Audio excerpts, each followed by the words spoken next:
what to be excited about in Demon Slayer Season 3 Swordsmith Village Arc. Hello everyone, welcome back to the channel. Today we'll be sharing with you details to be excited about regarding the upcoming third season of Demon Slayer, which covers the Swordsmith Village arc, taking place after the concluded Entertainment District arc, where major repercussions have happened to our fellow Demon Slayer protagonists Zenitsu, Inosuke, and Tanjiro. The manga has already been finished, and curious viewers know what's about to happen in the Swordsmith Village arc, but we're here to break down the most important ones. We'll find out if we're able to see the iconic bath scene of Mitsuri, or if we can finally witness a new powered-up Nichirin sword of Tanjiro. Before we blast off, don't forget to like, subscribe, and hit that bell icon so you can stay updated with our videos. If you've done that, let's get on with the video. In the epic finale of the Entertainment District arc, almost close to death, the Sound Hashira, Tengen Uzui, and our trio of Demon Slayers, Tanjiro Kamado, Zenitsu Agatsuma, and Inosuke Hashibara, successfully decapitated Upper Moon's 6 siblings, Daki and Gyutaro, both who shared one body, killing both demons after a long, arduous battle. And in the process, Tanjiro's Nichirin sword broke once again, and he would have to endure the wrath of the swordsmith Hotaru Haganazuka again. Tanjiro journeys into the hidden swordsmith village to find Hotaru Haganazuka and explains to him why his sword was destroyed again and asks him to make him a new sword. But just as Tanjiro was waiting for his sword to be repaired, he encounters Genya Shinazugawa, the younger brother of the Wind Hashira, Sanemi Shinazugawa. This calls for an awkward situation since Tanjiro once clashed heads with him during the final selection arc. He wondered what brought Genya here in the first place. Upper Moon 4 Hantengu and Upper Moon 5 Gyoko invade the village to make their mark and impress their demon lord. I guess I've said enough. But don't go anywhere. Stick right to the end where we'll tell you why the Mist and Love Hashira were also in the Swordsmith village, and the reason why Zenitsu and Inosuke are not present in this season. A fighting dummy of the legendary first Demon Slayer is also there in the village, and what's it doing there?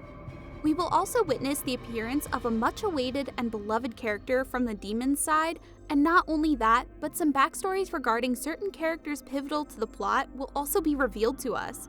And Nezuko has a shocking revelation you don't want to miss. Stay tuned to find out what it is. In this new season, we have the meeting of the Upper Moons with Muzan. Coincidentally, that's the starting point of the series as well. Since Daki and Gyutaro both, was Upper Moon 6, failed their mission to eradicate the Demon Slayers, we will be introduced to the remainder of the Upper Moons with Gyoko as Upper Moon 5, Hantengu as Upper Moon 4, Akaza as Upper Moon 3, Doma as Upper Moon 2, and Kokushibo as Upper Moon 1 being formally introduced into the series. It is worth noting that Kokushibo has retained the top spot for the past 500 years and is the twin brother of the legendary demon slayer Yoriichi Sugikuni. Kokushibo was once a human and his real name was Michikatsu Sugikuni. There will be more about him in the later seasons. We finally have Mitsuri Kanroji's origin story. These details are revealed when Tanjiro ultimately decides to go towards the Swordsmith village because Haganazuka refuses to make Tanjiro another sword because he is tired of remaking it. Also, Zenitsu doesn't make an appearance here because of the coward he is and decides to run away, whereas Inosuke is assigned to another mission once he is fully healed. Once Tanjiro reaches there, he encounters the Love Hashira, Mitsuri Kanroji, and another fellow demon slayer, Genya Shinazugawa. When asked what is the purpose of her joining the Demon Slayer Corps, she states embarrassingly that she wants to find someone who she can marry, someone stronger than her. Somebody tells her that Igiro's the perfect match for her. Nonetheless, the Love Hashira tells Tanjiro of a secret weapon hidden here in the village, which will help him later on. Here, we will know a little bit about the backstory of Mitsuri.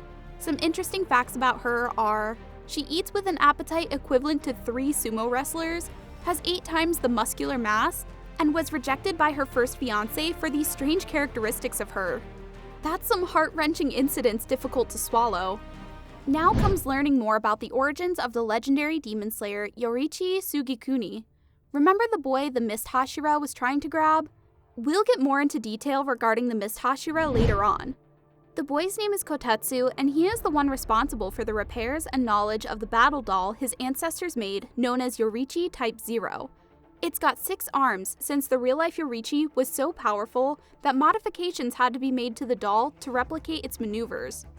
The Mist Hashira later forcefully takes the key from him and starts fighting the battle doll, where he broke one of the doll's arms and half of the doll's face. His original Nichirin sword breaks and takes the one attached to the doll, driving Kotetsu mad with rage. Since he's the Mist Hashira, known for his indifference, he tells Tanjiro to dispose of his broken sword. We have details regarding the original sword of Yoriichi as well. Remember the secret weapon the Love Hashira told Tanjiro about? Well, this is it. How does he manage to find it though? Well, after consoling Kotetsu regarding the whole ordeal with the Mist Hashira, he manages to fix it using the best of his methods and wants Tanjiro to become stronger and beat the Mist Hashira, but during training, he breaks the head off the doll and the sword is then revealed with the previous proprietor of the weapon being the legendary Demon Slayer himself. The catch is, over the time span of 300 years that it was hidden in, it has become pretty rusty, so Haganezuka makes a sudden appearance trying to snatch the sword for himself so that he can reforge it to its former glory. Talk about a surprise! The upcoming battle with the Upper Moons 5 and 4 is next, with Muichiro waking Tanjiro up and asking him about the swordsmith Kanamori. The two have a conversation where Tanjiro states his philosophy of helping others is beneficial at the end, eventually changing Muichiro's heart and perspective. Just as this happens, they're interrupted by Hantengu, Upper Moon 4. Just as he is beheaded by the Mist Hashira, Tanjiro remembers his fight with the Upper Moon 6 demons that some demons don't die even if they are decapitated, and tells Muichiro to stay focused. Just then, boom! Hantengu can make 4 clones, namely Sekido, Anger, Karaku, Relaxation, Aizetsu, Sorrow, and Urogi, Joy. They were activated when Hantengu was beheaded. We have the bright red Nichirin sword to look forward to in the season, whereas the battle against the 4th Upper Moon ensues, Nezuko uses her Blood Demon art on Tanjiro's sword to make the blade bright red. This color is particularly special to Demon Slayers, since the bright red Nichirin sword seriously damages the demons. Yoriichi's sword was also bright red in color, hence his ability to decapitate demons quickly. When the demons see Tanjiro with this sword, they shiver in fear since he closely resembles Yoriichi now, even with the stances and all. Just as Tanjiro smells the presence of a 5th body, Genya tells Tanjiro to back off with his demonized eyes, which brings us to the next point on the list. Genya's origin story is spine-chilling since he becomes a demon slayer to apologize to his older brother Sanemi for blaming him for killing their mother when she was transformed into a demon. He was too young to understand what was going on back then, and now wants to seek acceptance from him. We also get to know that since he can't use breathing techniques, he has to eat demons to gain powers. All the while, Sekido consumes Karaku and Urogi to become an all-new demon named Zohakuten, Hatred. Talk about craziness amped up to the next level. We have Muichiro's backstory revealed as well, with him being blasted away with Karaku after he pummels him deep into the forest, where he encounters Upper Moon 5, Gyoko, while searching for the blacksmith, Kozo, and saving Kotetsu from a demon minion. Just as he is trapped in a water prison, his memories come back to him as he had an older brother named Yuichiro, and the two were born to a woodcutter and his wife. Their father died in a storm while fetching some herbs for his ill wife, and one night, a demon came assaulting his older brother, who lost his arm defending Muichiro. The latter went into a spiral of rage and hurled every single item and weapon against the demon till sunrise, after which the demon disintegrated and Yuichiro, as well as his mother, would soon pass away. Amane Ubuyashiki, who is the wife of the leader of the Demon Slayer Corps, Kaguya Ubuyashiki, soon tended to his injuries, and Muichiro would lose all of his memories in the process until now. Muichiro activates his own Demon Slayer mark in the process when fighting Gyoko and eventually managing to overcome him. For a surprising twist, we have Nezuko conquering the sun. After Mitsuri joins the fight, she remembers her past, then activates her Demon Slayer mark. She helps our heroes fight against Zohakuten and eventually beheaded him. We have the 6th body, which is Urami, Resentment, escaping via size shrinkages and hiding in a headless body of Hantengu running away from the sun and towards the village where Nezuko tries to chase him, but eventually gets damaged by the sunlight. Tanjiro tries to shield Nezuko, but she kicks him toward Hantengu, sacrificing herself in the process.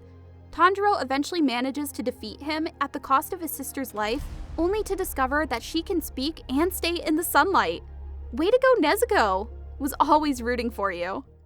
And that's it for today, folks. We've covered all the things you need to be excited about regarding Demon Slayer Season 3, where the origin stories of the Mist and Love Hashiras, as well as the younger brother of the Wind Hashira, are revealed with more insight into the legendary Demon Slayer, Yoriichi, and some over-the-top and epic action sequences that can get your blood all riled up. We've reached the end of the video, and if you've liked it, make sure to smash the like and subscribe buttons along with the bell icon to stay tuned with our updates. Let us know in the comments section what other Demon Slayer characters you'd like for us to feature next time. Thanks so much for watching!